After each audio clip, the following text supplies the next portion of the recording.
Welcome back to The Boring Voice. Today I have for you a mass marketing advertisement.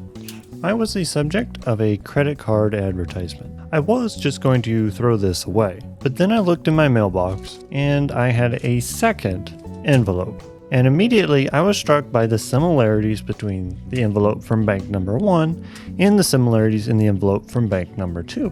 And furthermore, I looked really closely and it says, "Are you missing some cash rewards?" This similarity was too hard to pass up. Both showed that the offer expired September 16th of 2022. Being curious, I looked at the postal permit printed on both envelopes, and I noticed they have the same permit number and they were both mailed from the same zip code. Since I don't know where this zip code is, I'm going to Google that. This envelope was mailed from a city in Wisconsin. The return address for both of these envelopes is my local city. But based off the permit code, these envelopes were not mailed from my city. They were not even mailed from the same state. Let's crack one of these open and see what else we can find. Here's bank number 1, and here's bank number 2. So I don't know about you, but these are almost identical. The bank logo in the top left hand of each corner, mailing address, same expiration date, and even the same terms and conditions right here. The main difference between these two is the color. This one has blue accents, and this one has green accents. Being curious, I looked up here at the top where it says apply online, newcardapply.com with a number after it. Well, both letters actually contain the same website address. This web address has nothing to do with the bank. So if I go to the web address, newcardapply.com. So this web address, newcardapply.com, doesn't actually go anywhere. It says you did not enter an account number at the end of the URL. Okay. When I type the number, it takes me to a website where it has the bank header at the top of the bank, and in the middle of the page it has an area for a confirmation code and a zip code. If I look at the website address up here at the top, the name of the bank does not appear in the website address. Instead, it says elandcard.com. And down in here at the bottom of the page, it says the creditor and issuer of these cards is Eland Financial Services. After looking at the website, I can tell that there are actually 3 different companies involved. First, I have the bank. The bank is sending me a credit card offer, but the bank is not actually sending me the offer, and the bank is not actually offering the credit card. The bank is using a company called Eland Financial, and then the bank is also using another marketing service to actually send the advertisement. Hence the similarities between these two offers. I find it interesting though that all these companies are involved and it's all hiding behind the bank logo. If I open up these credit card offers, I can find out that they're exactly the same.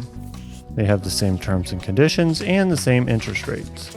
The only difference at the bottom of the letter is the bank name. Even the fine print at the bottom of these letters are the same.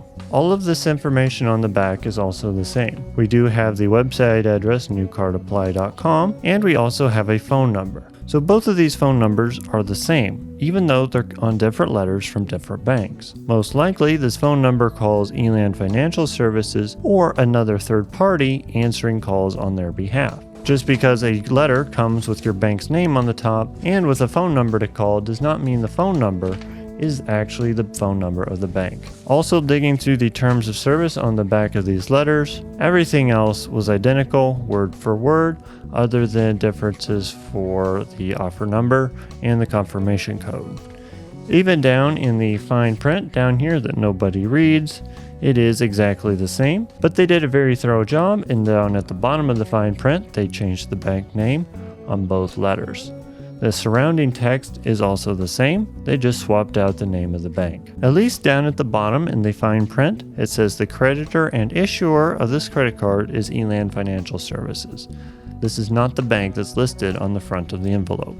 I was really amused that it says right down here in the fine print, this offer is non-transferable. I find that kind of hard to believe considering both of these letters are identical and claiming to come from the same bank. Literally, anyone could pick up this letter, punch in the website address or call that number and type in the account code for the company. There's nothing on these letters that link it to a specific person. If you were to sign up for the offer, they'll know whether or not you were in the marketing region that these letters were targeted to. Just because a letter comes in the mail, and has the company name and logo on the letter does not actually mean it's a product or service offered by this company. These are both legitimate companies, and they've properly disclosed their connection to Elan Financial Services at the bottom. But it's a good thing to remember when seeing an offer like this how many companies are involved. These credit card offers, while claiming to be exclusive, are almost identical. Other than changing the name of the bank, they use the exact same letter, same product, and even the same envelope. I hope you found that interesting. Until next time, don't be boring.